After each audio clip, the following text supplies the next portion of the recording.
I don't think Bitcoin will be a payment system except using the Lightning layer for moving dollars around. So it's fine for that. It's fine if you're PayPal and you're in the monetary system because you give people a different product to use. But nobody wants to be the Bitcoin pizza guy and buy, a couple of books on Amazon for Bitcoin and then realize because the Bitcoin goes up too much over time. So it's too volatile to do that with. So I know it seems fancy. There is a Bitcoin and ETH economy, and you can get a share of that economy, and that economy can do very well. So, we take payments in ETH or Bitcoin or whatever at Real Vision. That's fine. Some people want to do that because they've accumulated a lot of capital in those particular assets. But generally speaking, it's a bit of a red herring, I think, for that. Ethereum itself is becoming the payment system of the internet. It's very interesting because it is a base currency of which we quote things like NFTs in ETH itself. I've never seen that in my life.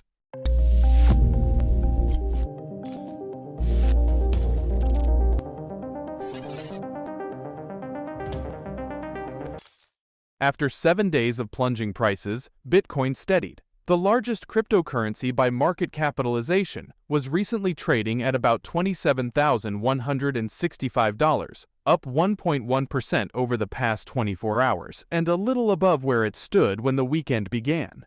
BTC remains down more than 10% since May 5th when it started its most recent swoon, the result of profit-taking and low liquidity against a backdrop of industry-focused and macroeconomic uncertainties. Financial markets in general are driven by risk, by liquidity. And so, not surprising right now, when people are fearing risk assets as a whole, we're seeing large swaths of selling. Hello and welcome to Money Talks. In today's video, founder and CEO of Real Vision and global macro investor Raoul explores investor optionality in the roaring 20s, from crypto and Bitcoin to AI, and more. To understand this, I've been involved in this market since 2013 when I first saw Bitcoin. I wrote the first ever macroeconomic strategy paper and valuation for Bitcoin. So I've been all over this space. And the one thing when I wrote that first article is you need a 10-year time horizon. Everything else is done.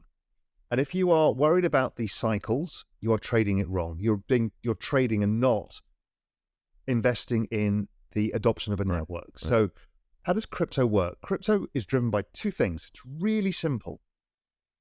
Network adoption, which is Metcalfe's law. So that's the number of active users plus basically the number of connections or applications for those users. That is what drives the long-term trend.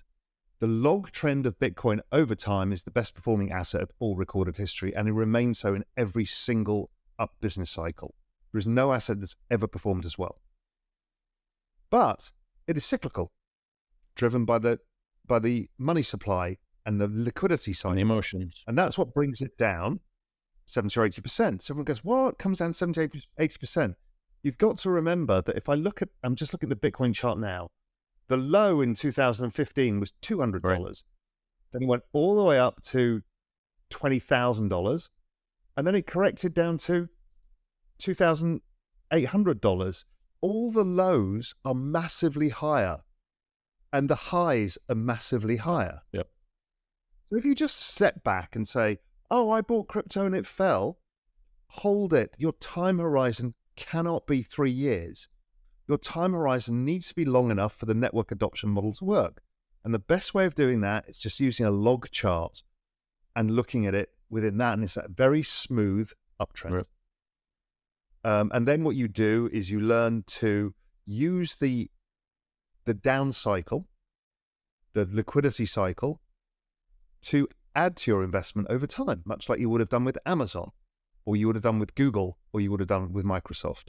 Any kind of mistrust in traditional financial systems plays into the hands of crypto, Rasmussen said, adding, I'm happy to see the correlation fall between traditional risk assets, traditional equities, and crypto.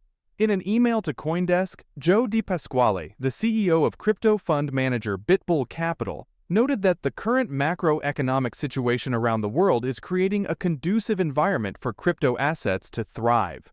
This week, DiPasquale is looking for Bitcoin's price to hold steady in a range between $25,000 and $27,000, before bouncing toward $30K again. "We don't think the market needs a catalyst in the immediate term," he wrote. "It is only a matter of time before we see another major rally."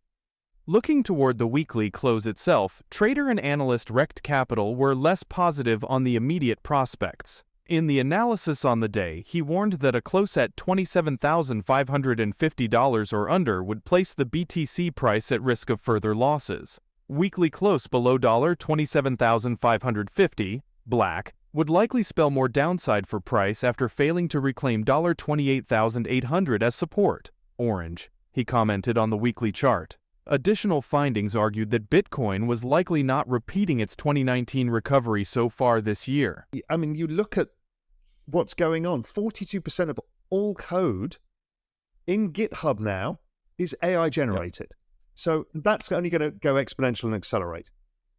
So we've got an issue now that in the vertical level, AI, as you know, was better than humans at single tasks. Yep. But now it's becoming more generalized. So it's becoming better at humans at all tasks.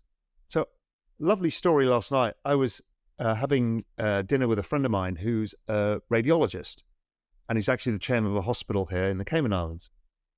And he had taken a new MRI for cardiology, kind of new state-of-the-art. He's like trying to figure out this machine, figure out how to use diagnostics, what he's doing, and had a particular problem with a patient. So he's like, I've spent 4 hours yesterday trying to figure this out. It's a whole new skill set for me. And I said, kind of, how much is per dollar is your hour? He's like, I don't know, we worked out, maybe it's $300 an hour.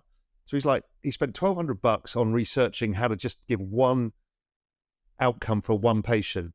I said, have you tried ChatGPT 4, of which it came out in, 30 seconds, the whole thing? And it's like, oh my God, this is more information than I have learned, than I know, or I could even find, right? And that was a fraction. If I price it out, it probably costs about 1 cent versus his $1,200. I mean, that is the level of deflationary. So what we're doing here is humans have imagination, and humans put it into action, whether it's businesses, art, anything. And in the middle of that is lawyers, accountants, and knowledge workers. We collapse that all down.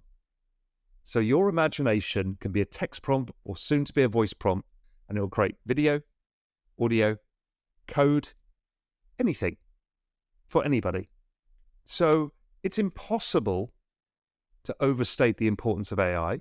It is possible to overstate where we are in the cycle. We've just gone through this ridiculous acceleration phase, and we will probably end up with a bubble, which will probably unwind. But still, like crypto, the adoption of this thing is absolute and total, and it drives what we talked about before, the roaring 20s and a renaissance, because it's going to unlock enormous amounts of power from people, businesses, and who knows what else. So, what are your thoughts? Is it a good time to buy Bitcoin? Tell us in the comments. Also, don't forget to like and subscribe. See you soon with the next video. Thank you so much for watching.